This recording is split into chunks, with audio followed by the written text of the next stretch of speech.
Assalamualaikum warahmatullahi wabarakatuh. Kembali lagi dengan saya Mama Zian. Yuk temenin Mama Zian masak lagi.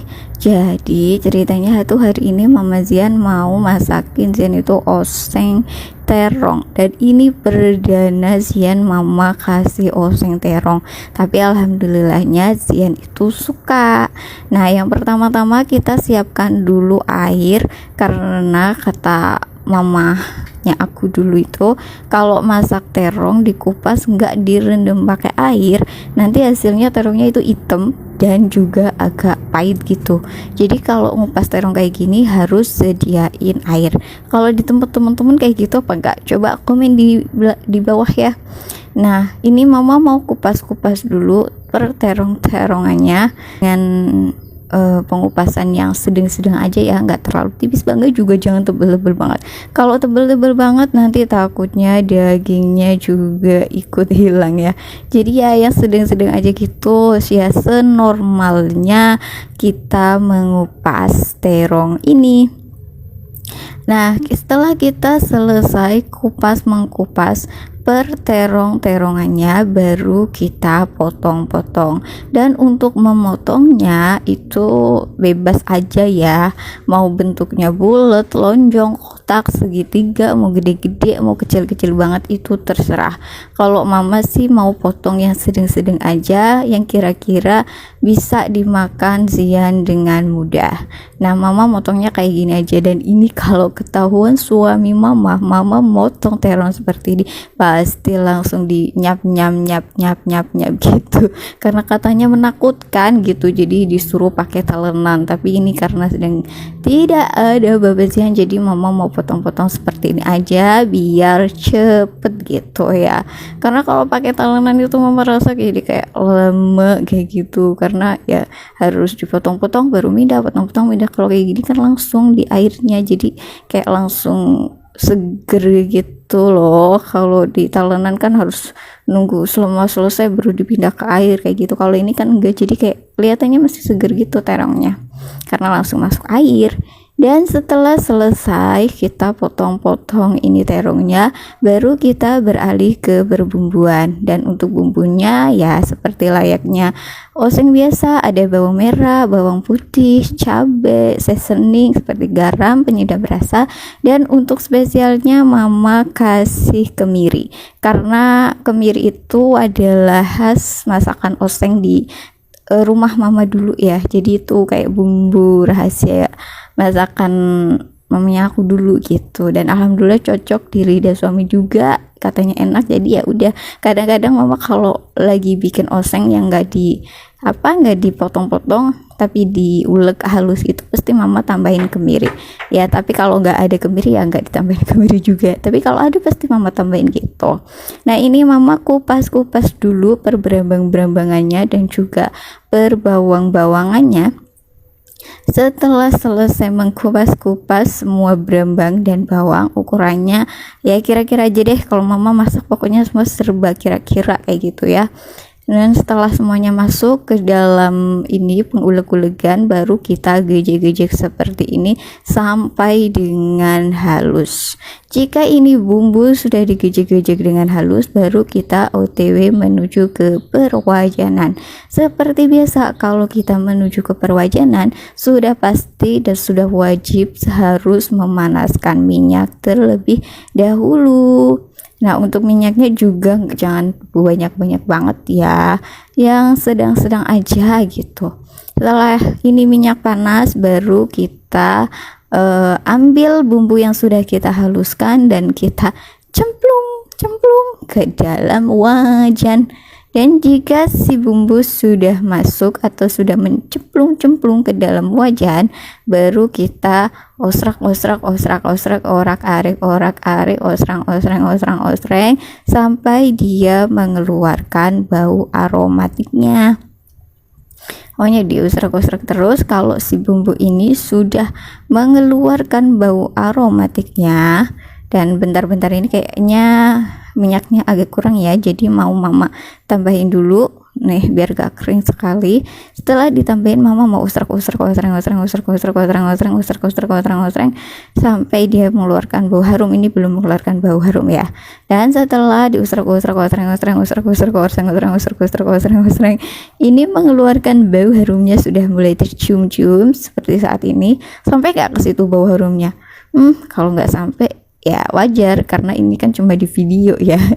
Setelah ini mengeluarkan bau aromatiknya, baru mama masukkan perterong-terongannya. Dan memasukkan perterong-terongannya itu pelan-pelan aja ya, karena terongnya kan tadi masih direndam air, jadi hawanya kayak masih ada airnya dikit-dikit, takutnya nanti jeblok-jeblok ke tangan. Kalau jeblok-jeblok ke tangan kan bahaya ya, karena ini ada minyak dan air. Nanti kalau kejeblokan puanus.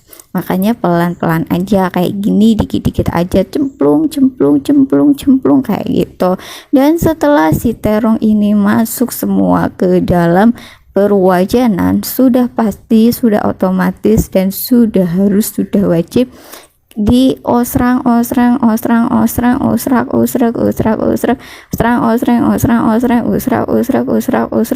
sampai semua bumbunya meluluri ini terong.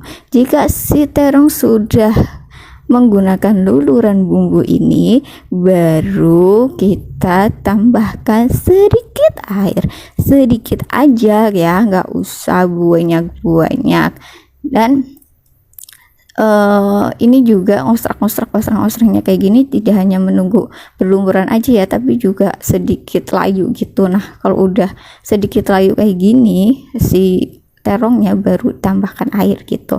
Jadi nunggunya nggak cuma rata, tapi juga sedikit layu. Jika sudah dimasukkan air seperti ini, diorak-orek, baru kita cuekin. Tapi jangan dicuekin terus ya, kadang-kadang juga ditengok, orak-orek gitu, sampai dengan si terongnya ini empuk dan dirasa-rasanya sudah cukup, sudah empuk, sudah mateng, baru kita angkat. Nah, ini sambil menunggu si terong-terongannya matang, mama mau buat lauknya ya, yaitu mama mau buat mendoan pakai tempe gabus, karena mumpung ada tempe gabus. Nah, tadi setelah mama selesai memotong-potong daun bawang dan daun seledri, ini mama mau buat bumbunya, yaitu bawang putih sama garam dan juga kunir. Biasanya kalau lagi males sih mama bumbuin pakai penyedap rasa, tapi ini karena nggak ada penyedap rasa, jadi mama buat bumbunya sendiri. Ya aslinya enak bikin bumbu sendiri sih. Dan setelah si bumbunya halus, ini mama masukkan ke dalam tepung terigu yang sudah dicampur dengan tadi daun seledri dan daun bawangnya, kemudian ditambahkan air sedikit demi sedikit sampai nanti ini keencerannya sesuai dengan yang diharapkan.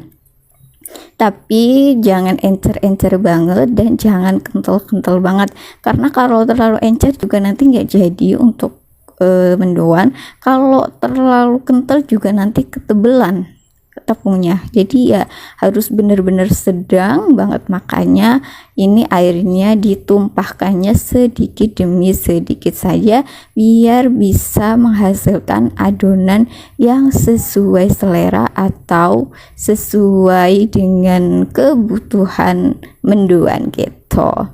Nah, ini mama masih taruh pelan-pelan, kemudian sambil diaduk-aduk, ditaruh pelan-pelan sambil diaduk-aduk kayak gitu sampai keencerannya sudah benar-benar pas. Nah, kalau keencerannya sudah benar-benar pas seperti ini udah pas, ini udah mulai pas, nggak terlalu encer-encer banget dan juga nggak terlalu kental-kental banget nih. Kalau di kayak gini nih bentuknya tuh. Jika sudah seperti itu, baru kita potong-potong dulu tempe gabusnya. Sebenarnya kalau tempe mendoan itu pakai tempe biasa ya, tapi ini karena mama nggak punya, jadi mama mau pakai tempe gabus dan mau mama potong-potong yang tuipis-tuipis seperti ini. Kalau di pasar sebenarnya ada tempe khusus mendoan kayak gitu, jadi udah bener-bener ketipisannya sesuai dengan mendoan. Kalau pingin yang praktis sebenarnya kayak gitu, tapi kalau enggak ya pakai tempe biasa dipotong kayak gini juga boleh. Ini mama potongnya nggak mau terlalu tipis banget, tapi juga jangan tebel-tebel banget lah ya, yang kira-kira ya masih bisa dirasakan daging mendoannya gitu deh. Dan setelah selesai kita potong per tempeanya ini, baru kita menuju ke perwajanan. Dan tentunya kita panaskan ini minyak, dan minyaknya jangan pelit ya kalau goreng mendoan. Jadi minyaknya tuh harus agak banyak gitu, karena ya namanya goreng mendoan ya, nggak boleh pelit-pelit. Nanti kalau pelit-pelit jadinya bukan mendoan tapi goreng tempe biasa gitu. Dan setelah ini minyak rasa udah panas, tapi ini belum panas, ini masih lama. Ini mama mau balur-balurin dulu tempenya ke dalam adonan yang sudah kita buat tadi. Nah, kalau si minyak sudah panas, si tempe sudah diilurin semuanya dengan adonan yang sudah kita buat tadi, baru kita cemplung-cemplungkan ke dalam ini minyak yang sudah panas. Oh ya, untuk apinya jangan gede-gede banget ya, takut nanti gosong atau terlalu kering, karena kalau terlalu kering nanti nggak jadi mendoan. Karena kalau mendoan itu emang hasilnya itu kayak sedikit basah gitu loh. Makanya kalau bukan orang daerah apa-apa gitu nggak terlalu suka dengan mendoan gitu, karena ya emang gitu, mateng gitu. Nah, jika dirasa ini sudah setengah matang yang baliknya, maka harus dibalik ya, biar matangnya juga merata. Dan untuk goreng mendoan usah lama-lama, karena emang harus setengah matang gitu ya. Jadi kalau dirasa sudah setengah matang, udah dibolak-balik seperti ini, bisa deh langsung diangkat dan bisa untuk dinikmat gitu. Nah, ini tapi belum terlalu matang nih. Ini baru setengah matang. Nah, kalau sudah setengah begini dirasa, kita balik lagi, kita pastikan benar-benar sudah setengah matang apa belum. Kalau sudah, ini sudah bisa diangkat dan disajikan dengan sayur oseng terongnya tadi. Nah, ini mau mama angkat nih. Mama angkat dulu ya. Setelah itu baru kita siapkan nasi, siapkan piring dulu deh. Siapkan nasi dan siapkan terongnya. Cara sarapan siang pagi ini oseng terong dan mendoan. Alhamdulillah nih anak doyan masakan mama oseng terong ini. Ya sudah, jangan lupa untuk ucapkan alhamdulillahirabbil alamin untuk rezeki hari ini. Dan karena Zian mau makan dulu, jadi videonya sampai di sini dulu, dan sampai berjumpa lagi di video selanjutnya. Dadah.